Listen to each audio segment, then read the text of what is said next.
Hello ನನ್ನ ಕುಟುಂಬದವರೇ, ಎಲ್ಲರೂ ಹೇಗಿದ್ದೀರಾ? ಹೋಪ್ ಎಲ್ಲರೂ ಚೆನ್ನಾಗಿದ್ದೀರಾ ಅಂತ ಭಾವಿಸ್ತೀನಿ. ಸೊ ನಾನು ಕೂಡ ಸಖತ್ತಾಗಿದ್ದೀನಿ ಅಂತ ಹೇಳ್ತಾ ಇವತ್ತಿನ ಒಂದು ವಿಡಿಯೋನ ಸ್ಟಾರ್ಟ್ ಮಾಡುವಂಥ ಸಮಯ. ಸೊ ಇಲ್ಲಿ ನಾವು ಅಬ್ಯಾಕಸ್ನ ಸ್ಟೇಟ್ ಲೆವೆಲ್ ಕಾಂಪಿಟೇಷನ್ ಬ್ಯಾಂಗ್ಳೂರಲ್ಲಿ ನಡೀತಾ ಇದೆ. ಸೊ ಹಾಗಾಗಿ ಬೆಳಗ್ಗೆ 6:30 ಅಷ್ಟೊತ್ತಿಗೆ ಹೊರಡ್ತಾ ಇದ್ದೀವಿ. ನಮ್ಮೂರಲ್ಲಿ ತುಂಬಾ ಮಳೆ ಇತ್ತು. ಆ ಮಳೆಯಲ್ಲೂ ಕೂಡ ನಮ್ಮ ಗಾಡಿಗೆ ಪೂಜೆ ಮಾಡಿಕೊಂಡು ವಿಘ್ನೇಶ್ವರನನ್ನು ನೆನೆಸ್ಕೊಳ್ತಾ ಯಾವುದೇ ರೀತಿಯಾದಂತಹ ಅಡ್ಡಿ ಆತಂಕಗಳು ಬರದೇ ಇರಲಿ ಅಂತ ಹೇಳಿ ಪೂಜೆ ಮಾಡಿಕೊಂಡು ನಾವು ನಮ್ಮ ಊರನ್ನ ಬಿಟ್ವಿ. ಸೊ ನಾನು ನನ್ನ ಮಕ್ಕಳು ಅಂದರೆ ನನ್ನ ಸ್ಟೂಡೆಂಟ್ಸ್ 7 ಮೆಂಬರ್ಸ್ ಇದ್ದರು. ಅದರಲ್ಲಿ 2 ಮೆಂಬರ್ಸ್ ಆನ್ಲೈನ್ ಸ್ಟೂಡೆಂಟ್ಸ್ ಆಗಿರೋದ್ರಿಂದ ಅವ್ರು ಡೈರೆಕ್ಟಾಗಿ ಬ್ಯಾಂಗ್ಳೂರ್ಗೆ ಬರ್ತಾಯಿದ್ರು. ಇನ್ನು ಉಳಿದಿದ್ದ ಮಕ್ಕಳು ಇನ್ನು 5 ಮೆಂಬರ್ಸ್ ಏನು ಕಾಂಪೀಟ್ ಮಾಡೋರಿದ್ದಾರೆ ಅವ್ರನ್ನೆಲ್ಲ ನಾನು ಕರ್ಕೊಂಡು ಹೊರಡುವಾಗ ಮಧ್ಯದಲ್ಲಿ ಸಿಗುವಂತಹ ಎಲ್ಲ ಪ್ಲೇಸಸ್ನ ನಾವು ನೋಡ್ಕೊಂಡು ಹೋಗೋಣ ಅಂತ ಅಂದ್ಕೊಂಡ್ವಿ. ಅಷ್ಟರಲ್ಲಿ ಮಕ್ಕಳಿಗೆಲ್ಲ ಹಸಿವಾಗ್ತಾ ಇತ್ತು. ನಾವು ತಿಂಡಿ ಮಾಡೋಕ್ಕೆ ನಿಲ್ಲಿಸಿದ ಪ್ಲೇಸ್ ಬಂದು ಗುಬ್ಬಿಯ ಅರಳಿ ಮರದ ಹೋಟೆಲಲ್ಲಿ, ಅದರಲ್ಲೂ ತಟ್ಟೆ ಇಡ್ಲಿ ಅಂತಂದರೆ ತುಂಬ ಫೇಮಸ್. ನಾವು ಟ್ರಾವೆಲ್ ಮಾಡೋದ್ರಿಂದ ಫುಡ್ ಲೈಟ್ ಆಗಿದ್ರೆ ಚಂದ ಅಂತ ಹೇಳಿಬಿಟ್ಟು ಇಡ್ಲಿನೇ ತೊಗೊಂಡ್ವಿ. ಇಡ್ಲಿ ವಡೆನ ತಿನ್ಕೊಂಡು ಫಸ್ಟು ಹೋಗಿದ್ದು ನಾವು ಸಿದ್ಧಗಂಗಾ ಮಠಕ್ಕೆ. ಸಿದ್ಧಗಂಗಾ ಮಠದಲ್ಲಿ ನಾವು ಎಲ್ಲ ಸ್ವಾಮಿಗಳ ಗದ್ದುಗೆಯನ್ನು ನೋಡಿಕೊಂಡು ಕೈ ಮುಗಿದ್ಕೊಂಡು ಅಲ್ಲೇ ಇರುವಂತಹ ಸಿದ್ಧಗಂಗಾ ಸ್ವಾಮಿಗಳ ಒಂದು ಪಾರ್ಕ್ ಏನಿದೆ ಅಲ್ಲಿ ಹೋದ್ವಿ, ಉದ್ಯಾನವನ. ಆ ಉದ್ಯಾನವನದಲ್ಲಿ ಈ ರೀತಿ ಸಿಮೆಂಟಿಂದ ಮಾಡಿರ್ತಕ್ಕಂಥ ಪುತ್ಥಳಿಗಳನ್ನು ಯೂಸ್ ಮಾಡಿಕೊಂಡು ಶ್ರೀ ಸಿದ್ಧಗಂಗಾ ಸ್ವಾಮಿಗಳ ಒಂದು ಜೀವನ ಚರಿತ್ರೆಯನ್ನು ಎಕ್ಸ್ಪ್ಲೇನ್ ಮಾಡಿದ್ದಾರೆ. ತುಂಬಾ ಚೆನ್ನಾಗಿ ಎಕ್ಸ್ಪ್ಲೇನ್ ಮಾಡಿದ್ದಾರೆ. ಯಾರಿಗೆಲ್ಲ ಅವ್ರ ಬಗ್ಗೆ ಗೊತ್ತಿರಲ್ಲ, ಒಂದು ಸತಿ ಈ ಪಾರ್ಕ್ನ ವಿಸಿಟ್ ಮಾಡಿದ್ರೆ ಫುಲ್ ಡೀಟೇಲ್ಡ್ ಇನ್ಫಾರ್ಮೇಷನ್ನ ನಾವು ಕಲೆಕ್ಟ್ ಮಾಡ್ಬೋದು.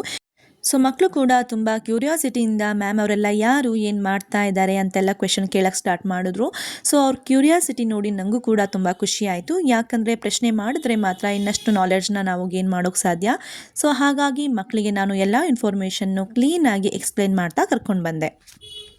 ಸೊ ಹೀಗೆ ಬರೀ ಕಾಂಪಿಟೇಷನ್ ಅಂತ ಅಷ್ಟೇ ಅಲ್ಲದೆ ಒಂದಷ್ಟು ಪ್ಲೇಸಸ್ನ ನಾವು ಎಕ್ಸ್ಪ್ಲೋರ್ ಮಾಡಿ ಮಕ್ಕಳಿಗೆಲ್ಲ ತೋರಿಸ್ಕೊಂಡು, ಮಕ್ಕಳು ಸಹ ನೋಡಿರಲಿಲ್ಲ ಆ ಪ್ಲೇಸ್ಗಳನ್ನೆಲ್ಲ, ಮಕ್ಕಳಿಗೆಲ್ಲ ತೋರಿಸಿ ಅದ್ರ ಬಗ್ಗೆ ಇನ್ಫಾರ್ಮೇಷನ್ನ ಹೇಳ್ಕೊಂಡು ಕರ್ಕೊಂಡು ಹೋಗ್ತಾ ಇದ್ವಿ.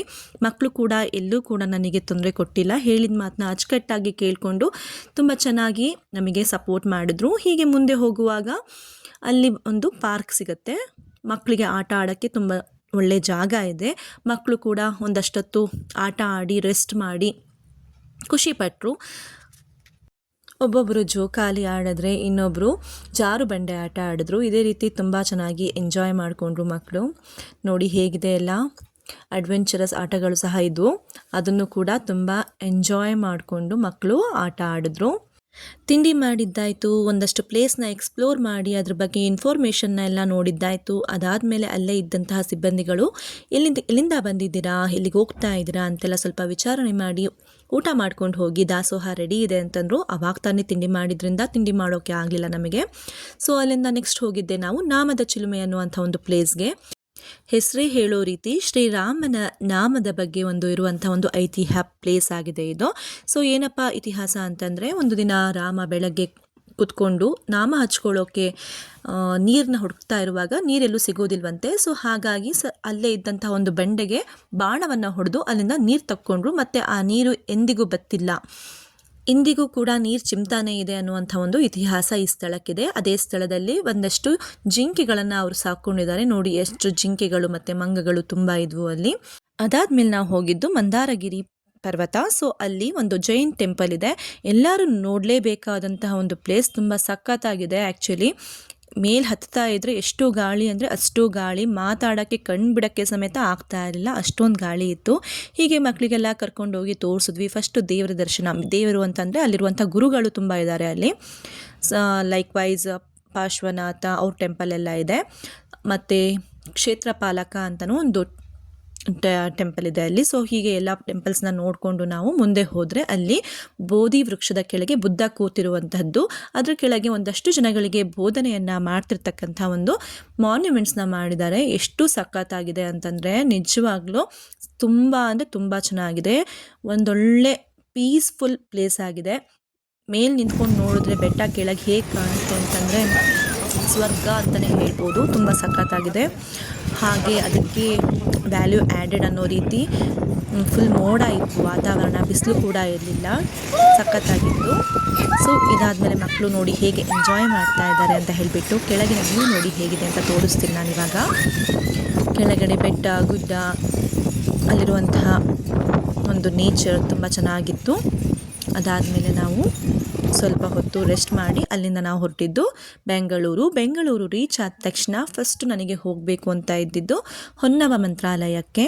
ಶ್ರೀ ಗುರು ರಾಘವೇಂದ್ರ ಸ್ವಾಮಿಗಳ ಒಂದು ಅನುಗ್ರಹದಿಂದಾನೇ ಅವರ ಆಶೀರ್ವಾದ ತಗೊಂಡೆ ನಾನು ಅಬ್ಯಾಕಸ್ ಸೆಂಟರ್ನ ಸ್ಟಾರ್ಟ್ ಮಾಡಿದ್ದು.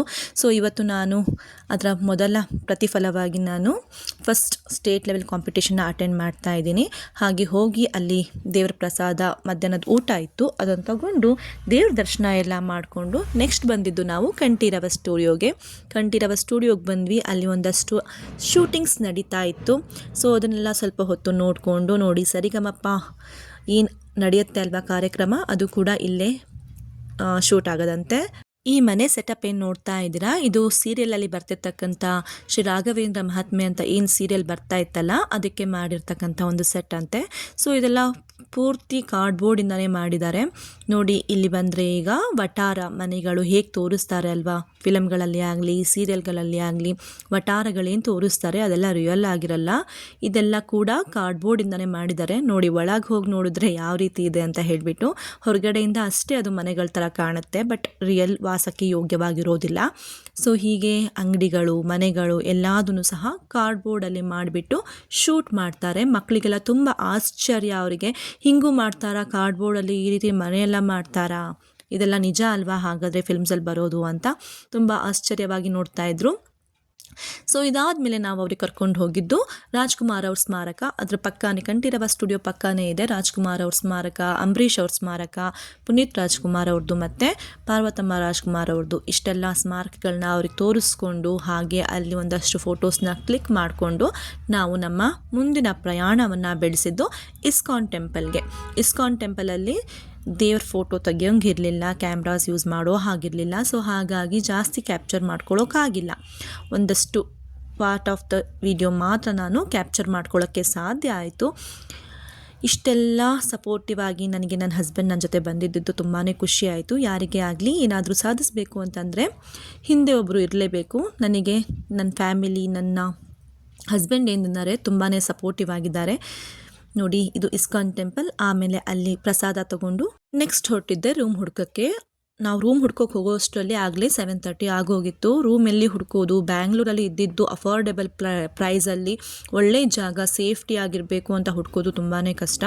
700-800ಗೆಲ್ಲ ಓಯೋ ರೂಮ್ ಸಿಗುತ್ತೆ, but safety is very important. ಏನಾದರೂ ಅಕಸ್ಮಾತ್ ರೇಡ್ ಗೀಡಾಗಿ ನಮಗೇನಾದರೂ ಸೆಕ್ಯೂರಿಟಿ ಪ್ರಾಬ್ಲಮ್ಸ್ ಆದರೆ ಅಂತ ಹೇಳಿಬಿಟ್ಟು ಒಳ್ಳೆಯದೇ, ಜಾಸ್ತಿ ಆದರೂ ಪರವಾಗಿಲ್ಲ ಒಳ್ಳೆ ರೂಮ್ನೇ ಮಾಡೋಣ ಅಂತ ರೇವಾ ಅನ್ನುವಂಥ ಒಂದು ಹೋಟೆಲ್ನಲ್ಲಿ 2 ರೂಮ್ಸ್ನ ಬುಕ್ ಮಾಡಿ ಸ್ಟೇ ಆದ್ವಿ. ಬೆಳಗ್ಗೆ ಕಾಂಪಿಟೇಷನಿಗೆ ಹೀಗೆ ರೆಡಿಯಾಗಿದ್ದೆ, ಮಕ್ಕಳಿಗೂ ಕೂಡ ರೆಡಿ ಮಾಡಿಕೊಂಡು ನಾವು ಹೊರಟ್ವಿ ಕಾಂಪಿಟೇಷನ್ ಹಾಲಿಗೆ. ಸೊ ಮಕ್ಕಳೆಲ್ಲ ತುಂಬ ಜೋಶಲ್ಲಿ ಪ್ರಿಪೇರ್ ಆಗಿದ್ದರು. ಸೊ ನೋಡಿ ಹೀಗಿದೆ ಕಾಂಪಿಟೇಷನ್ ಮಾಡುವಂಥ ಒಂದು ಹಾಲ್, ಹೀಗೆ ರೆಡಿ ಮಾಡಿದರು. 3 ಇಯರ್ಸ್ ಬ್ಯಾಕ್ ಗೃಹಿಣಿ ಆಗಿದ್ದಂತಹ ನಾನು ಇವತ್ತು ಅಬ್ಯಾಕಸ್ ಕೋಚ್ ಆಗಿದ್ದೀನಿ ಅಂತಂದರೆ ಅದರ ಹಿಂದಿನ ಶ್ರಮ ತುಂಬಾ ಇದೆ. ಹಾಗೆ ಸಪೋರ್ಟ್ ಕೂಡ ತುಂಬ ಚೆನ್ನಾಗಿದೆ ಫ್ಯಾಮಿಲಿದು. ನನ್ನ ಆಸೆಗಳಿಗೆ ರೆಕ್ಕೆ ಕೊಟ್ಟಂತಹ ನಮ್ಮ ಮನೆಯವರಾಗಲಿ ನನ್ನ ಕುಟುಂಬ ಆಗಲಿ ನಾನು ಅವರಿಗೆ ಎಂದಿಗೂ ಚಿರಋಣಿಯಾಗಿರ್ತೀನಿ. ಸೊ ಇಂಥ ಅವಕಾಶ ನನಗೆ ಸಿಕ್ಕಿರೋದು ತುಂಬಾ ಗ್ರೇಟ್ಫುಲ್ ಆಗಿದ್ದೀನಿ ನಾನು ಎಲ್ಲರಿಗೂ ಕೂಡ. ತುಂಬ ಚೆನ್ನಾಗಿ ಮಕ್ಕಳು ಸಹ ಪಾರ್ಟಿಸಿಪೇಟ್ ಮಾಡಿದ್ರು. ಪ್ರೈಸ್ ಬರಲಿ ಬರ್ದಲೇ ಇರಲಿ, ಪಾರ್ಟಿಸಿಪೇಷನ್ ಇಸ್ ಇಂಪಾರ್ಟೆಂಟ್ ಅಂತ ಮಕ್ಕಳಿಗೆ ಟ್ರೈನ್ ಮಾಡಿ ನಾನು ಕರ್ಕೊಂಡು ಹೋಗಿದ್ದೆ. ಅರೌಂಡ್ 300 ಮಕ್ಕಳ ಮಧ್ಯದಲ್ಲಿ ನನ್ನ ಮಕ್ಕಳು ಪಾರ್ಟಿಸಿಪೇಟ್ ಮಾಡಿ 2 ಸ್ಟೇಟ್ ಲೆವೆಲಿನ ಸೆಕೆಂಡ್ ಪ್ರೈಸ್ನ ತಗೊಂಡಿದ್ದಾರೆ. ಹಾಗೆ 2 ಕನ್ಸೋಲೇಷನ್ ಪ್ರೈಸ್ನ ತಗೊಂಡಿದ್ದಾರೆ. ಲೆವೆಲ್ಸ್ ಇರುತ್ತೆ, ಆ ಲೆವೆಲ್ಸಲ್ಲಿ ಭಾಗವಹಿಸಿ 2 ಸೆಕೆಂಡ್ ಪ್ರೈಸ್ ಮತ್ತು 2 ಕನ್ಸೋಲೇಷನ್ ಪ್ರೈಸ್ನ ತಗೊಂಡು ನಾನು ಹೆಮ್ಮೆ ಪಡೋ ರೀತಿ ನನ್ನ ಮಕ್ಕಳು ಪರ್ಫಾರ್ಮ್ ಮಾಡಿದ್ದಾರೆ. ನನಗೂ ಕೂಡ ಬೆಸ್ಟ್ ಫ್ರೆಂಚೈಸಿ ಅವಾರ್ಡ್ ಸಿಕ್ತು. ಸೊ ಹೀಗಿತ್ತು ನಮ್ಮ trip to competition. Thank you for watching.